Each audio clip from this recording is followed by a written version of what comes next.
So in my mushroom club talks, I always tell the new people, you can eat any mushroom once. So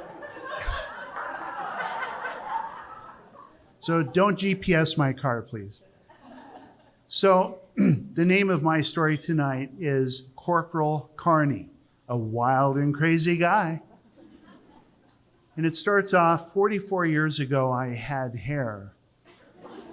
Wait a minute, that's not the way it starts. 44 years ago, I was 19 years old and had hair.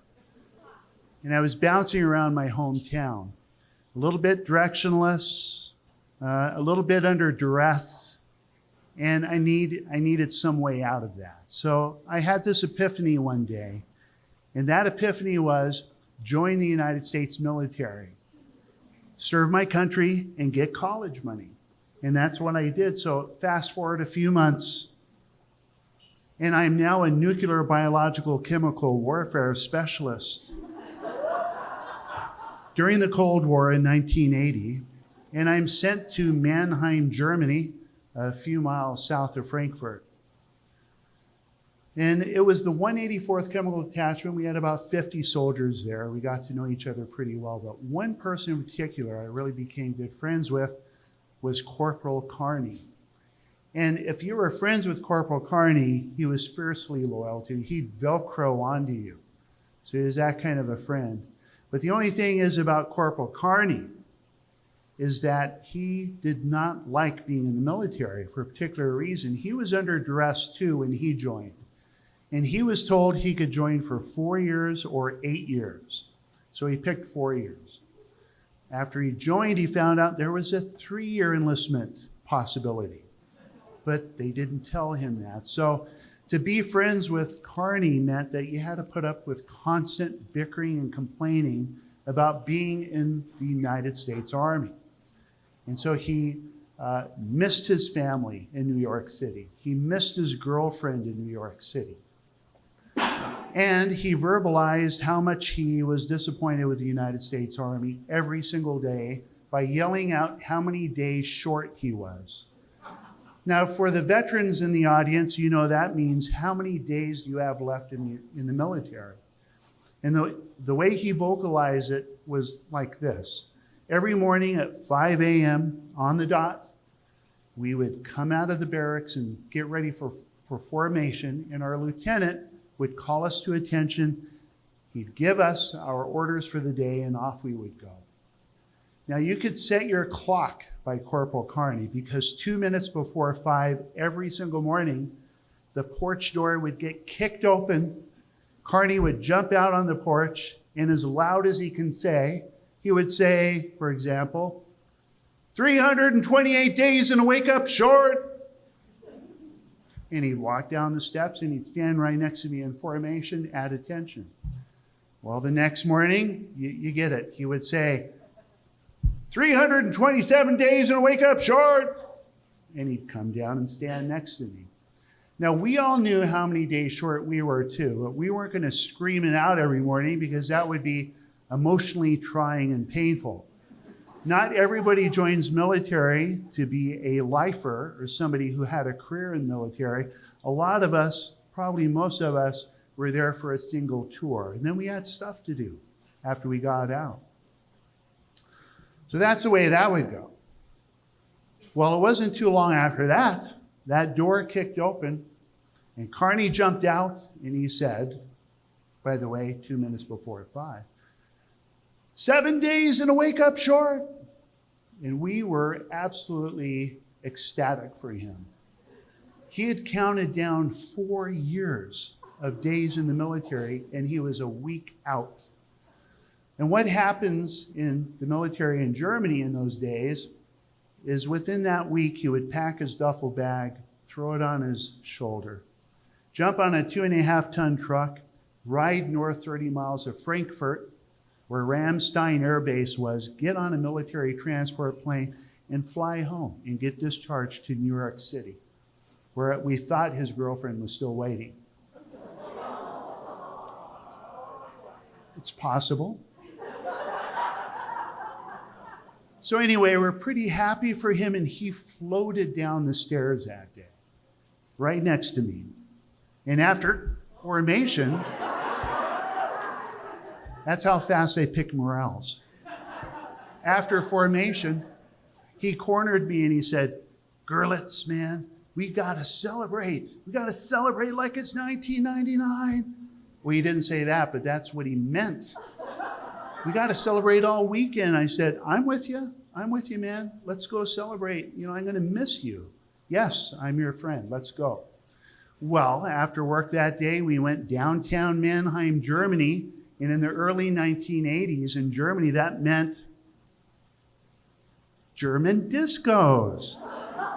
So we went to the German discos all night. We partied into the early morning hours and stumbled home to our barracks, crashed in our rooms, respective rooms, and that was it. I was just done. 2 hours later, I had an urgent knock on my door, and I opened it up, and it's Carney. "We're not done. Let's go." I said, "You are wild and crazy, man. I can't keep up with you." But we went, and you can find beer in downtown Germany in the morning. It's possible, believe me. So we made it until early evening, and I had it by that time. I did not have energy to party with Carney anymore, my good friend. And I said, "Man, I have to go back to the barracks. I got boots to shine, uniforms to iron. You should come with me." And he said, "No way. You promised. You promised." "I can't do it, and you should come home." Well, we parted ways. I went home. Around 10 o'clock that night, I went and checked on my friend, and he wasn't home. He's a big boy. So wherever he's at, he's having a good time downtown Mannheim, Germany. The next morning, Sunday, we usually went to breakfast together, and I knocked on his door, and it was crickets, nothing. Okay, whatever. Noon, nothing. I asked around, has anybody seen Carney? Couple of undocumented sightings, but no Carney. We could not find him. That night, around 11 o'clock, my mind started really to spin. Where was he? What happened to him? Now, there was terrorist activities in our area at that time. We were 20 miles away from Heidelberg, Germany, which was Army Central Command. And so we'd been hit a couple of times, and I thought, did he get hurt? Was he arrested? Did he go to the hospital? Did he fall off the bridge into the Rhine River? Where is my friend? So I really was worried. Next morning came, Monday morning, time to go down to formation. On my way down the hallway, I knock on his door, nothing. Maybe he's in the bathroom, something's going on. I get down into formation, it's 2 minutes before 5, and for hundreds of days, you could set your clock to it, that door would get kicked open. Carney would jump out. 2 minutes to 5, nothing. 1 minute to 5, nothing. 5 o'clock, we're called to attention, and you could hear a pin drop out there. Where was my friend, Corporal Carney? Our lieutenant was looking out over us, and he saw that there was a space open next to me. And he said, has anybody seen Corporal Carney? And we kind of broke formation a little bit. We're like, nope, nobody's seen Corporal Carney. And as if on clue and cue, that door slowly opened, and Carney stumbled out onto the front porch. And he looked like a train wreck. And he said something that we will never forget. He said, 1,464 days in a wake-up short. What did Carney just say? He stumbled down the steps and stumbled next to me, and Carney reeked of alcohol. He shouldn't have even been in formation. He was still drunk. And the lieutenant looked out at us and he said, soldiers, I'd like to congratulate Corporal Carney for reenlisting in the United States Army for 4 more years. You know what it's like out there in civilian life. There's a high unemployment. You'll never find a job. Here we offer 3 hots and a cot, training, monthly paycheck, and above all else, Corporal Carney received $500 cash for reenlisting for 4 years. So remember, soldiers, when you're getting near the end of your enlistment, come and see me. Again, let's congratulate Corporal Carney for his reenlistment. There was no clapping. There was no... You could hear a pin drop. What had happened is Carney had come home Sunday. Drunk as a skunk, knee-walking, toilet-hugging drunk. But the lieutenant was there too, and he scared the living daylights out of him about civilian life and talked him into signing a reenlistment paperwork.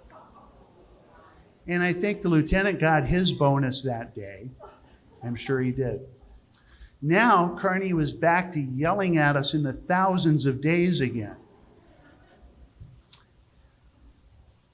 I really miss Carney, my friend, but it wasn't long after that I kicked open the door. I stepped out on the porch. I said, 7 days and a wake-up short. I got on that military transport. I got on the plane. I flew home to my hometown, Coeur d'Alene, Idaho. Yep. And I went to college.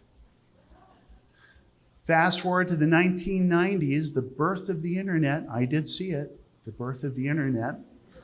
One of the first things I started to do was look up my friend's name or any of my buddies out there. Can I find you? And I did find a couple.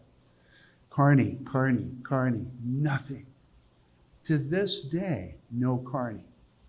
There's only one conclusion I can make, and I do believe that Corporal Carney is still in the United States Army to this day.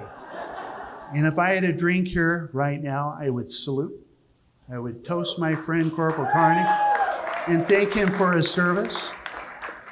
And for all the veterans here and all the veterans everywhere, I'm going to try to give you a snappy salute and thank you for your service. And I'm going to try the very difficult stunt of doing an about face. So wish me luck. Thank you for your service, veterans. Ready?